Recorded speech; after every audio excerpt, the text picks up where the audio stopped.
Hi, എന്തായിരുന്നു പേര്? Althaf. Althaf. അൽത്താഫിന്റെ location എവിടെയായിരുന്നു? കാലടി കാലടി അടുത്താണല്ലേ. ഓക്കെ, ഏതാ university? University of Georgia. University of Georgia. Okay, എന്തായിരുന്നു ഇപ്പം ആക്ച്വലി പഠിച്ചത്? ഞാൻ +2 കഴിഞ്ഞിട്ട് നഴ്സിംഗ് തന്നെയായിരുന്നു ബാംഗ്ലൂര്.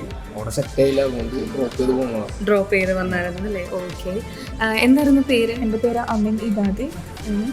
വീട് ആലുവ തന്നെയാണ്. ആലുവയിലാണല്ലേ. ഓക്കെ, എന്ത് പറ്റി മാവെക്സ് മെൻറ്റർ ചൂസ് ചെയ്യാനായിട്ട്? കാരണം ഇപ്പം ഇഷ്ടം പോലെ എബ്രോഡ് സ്റ്റഡീസ് കാര്യങ്ങളൊക്കെ ഉണ്ടായിരുന്നല്ലോ.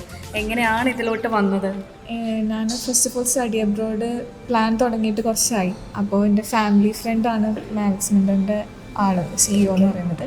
അപ്പം അങ്ങനെ ചൂസ് ചെയ്തതാണ് മാവെക്സ്. അങ്ങനെ വന്നാണല്ലേ. ഓക്കെ, എന്തായിരുന്നു പേരെന്തായിരുന്നു? ഹന ഫാത്തിമ. ഓക്കെ ഹന, ഹന ഏത് കോഴ്സ് എടുക്കാനായിട്ടായിരുന്നു? BSc nursing. ഏതാ university? East European University. Okay, എന്താ ഈസ്റ്റ് യൂറോപ്യൻ യൂണിവേഴ്സിറ്റി എടുക്കാനായിട്ട് കാരണം? ഞാൻ മാവെക്സ് മെൻറ്റർ അന്വേഷിച്ചപ്പോൾ അവിടെ ബെസ്റ്റ് ഇതായിട്ട് പറഞ്ഞതും പിന്നെ എനിക്ക് അവിടുത്തെ ഫെസിലിറ്റീസ് പ്രൊവൈഡ് ചെയ്തതും ആപ്റ്റായിട്ട് തോന്നിയിട്ട് അങ്ങനെ ചൂസ് ചെയ്താണല്ലേ. ഓക്കെ, ഇതുവരെയുള്ളൊരു ഹോൾ എക്സ്പീരിയൻസ് എങ്ങനെയുണ്ട്? അതായത് കൗൺസിലേഴ്സിൻ്റെ ഭാഗത്തു നിന്നാണെങ്കിലും ഭയങ്കര സപ്പോർട്ടീവായിരുന്നു. എന്ത് ഡൗട്ട്സ് ഉണ്ടെങ്കിലും ക്ലിയർ ചെയ്ത് തരും. ഇടയ്ക്ക് വിളിച്ചിട്ട് കാര്യങ്ങളൊക്കെ നമുക്ക് ഇടയ്ക്കിടയ്ക്ക് പറഞ്ഞു തരും. ഭയങ്കര കംഫർട്ട്. ഓക്കെ, അപ്പോൾ ഇനി ആരെങ്കിലും ഇപ്പം സ്റ്റുഡൻറ്റ്, അതായത് ഫ്രണ്ട്സിൽ നിന്ന് ഫാമിലീസിൽ നിന്നൊക്കെ ആരെങ്കിലും വരുവാണെങ്കിൽ നിങ്ങൾ റെക്കമെൻഡ് ചെയ്യുമോ? ഉറപ്പായിട്ട്. Okay, thank you Mavex mentor.